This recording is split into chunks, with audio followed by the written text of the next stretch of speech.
today we're venturing to the Outer Hebrides Islands of Scotland. This remote archipelago, shaped by the relentless Atlantic, is a place where wild nature and ancient history intertwine. From white sand beaches to rugged cliffs, the Hebrides offer a landscape that feels timeless and untouched.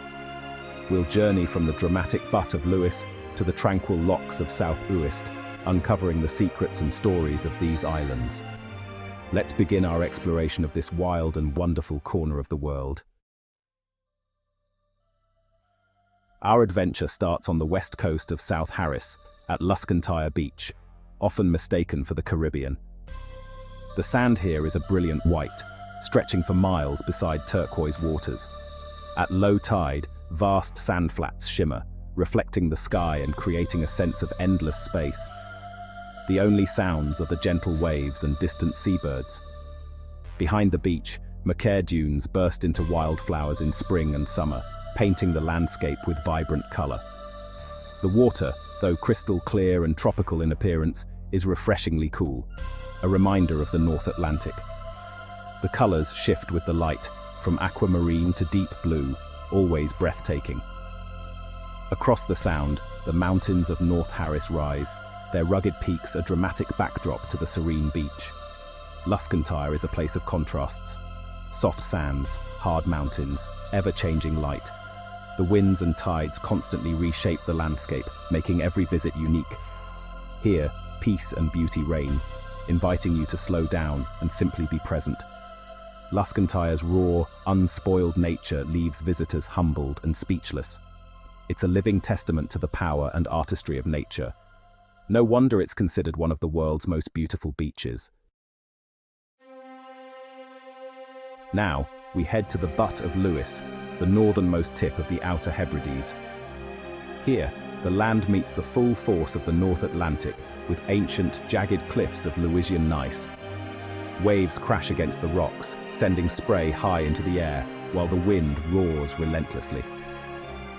The iconic red brick lighthouse built by the Stevenson family stands as a solitary guardian against the storm. Sea stacks offshore provide nesting sites for thousands of seabirds, their cries filling the air in breeding season.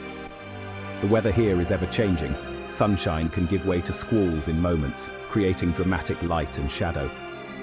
This is nature at its wildest, powerful, untamed and humbling.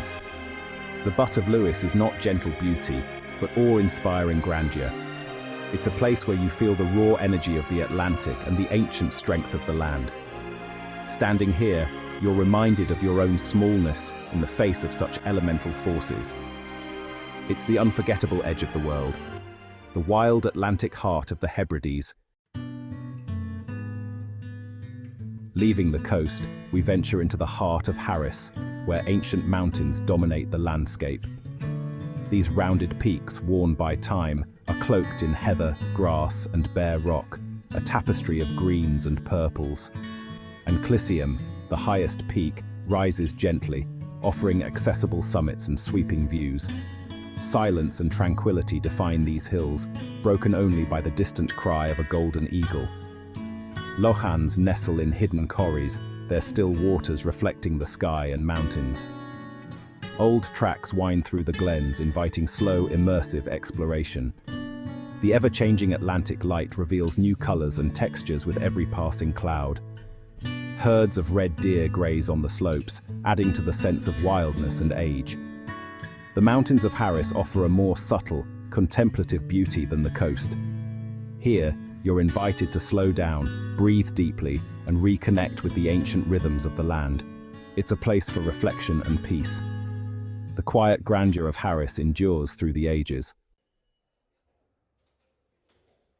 Our journey takes us south to Vetasay, a small island with a unique double bay feature. On one side, West Bay faces the wild Atlantic, with brilliant white sands and turquoise waves crashing ashore. Just steps away, Vetasay Bay offers calm, sheltered waters, a mirror for the sky and a haven of tranquility. Standing on the narrow macaire between the bays, you witness the dramatic contrast wild ocean on one side, peaceful bay on the other. In summer, the macaire bursts with wildflowers, filling the air with color and the hum of bees. The sand, made of crushed shells, glows white and fertile. Vatersay is steeped in history, from Bronze Age ruins to the story of the Vatersay raiders. Today, it's a place of peace, where a small crofting community lives in harmony with the land and sea. The clarity of the water is breathtaking. On sunny days, it feels almost tropical. The interplay of light, sand, and wildflowers creates a scene of stunning beauty. Vatersay may be small, but its contrasts and colors are unforgettable. It's a perfect microcosm of the Hebrides wild spirit. We return north to the Isle of Lewis, where the Callanish standing stones rise on a windswept promontory. This ancient stone circle, older than Stonehenge, has stood for 5,000 years. 13 tall stones form the main circle, with avenues radiating outward, a mysterious, powerful monument. Each stone is unique, weathered by millennia of wind and rain. The purpose of Callanish remains a mystery, though many believe it was an astronomical observatory aligned with the sun and moon. Every 18.6 years, the lunar standstill is framed by the stones, a celestial event that still draws visitors. Legends abound. Giants turned to stone, ancient kings awaiting a call. The site's atmosphere is palpable. Myth and history blend with the dramatic landscape. The stones stand on a rise, commanding views of land and sea, their presence magnified by shifting light and weather. At Callanish, you can walk among the stones, touch them, and feel a connection to the distant past. The landscape and monument are inseparable, each enhancing the other's mystery. A sunset or moonrise here is unforgettable. Callanish is a sacred landscape, a testament to ancient ingenuity and enduring wonder. Next, we arrive in North Uist, a landscape defined by water.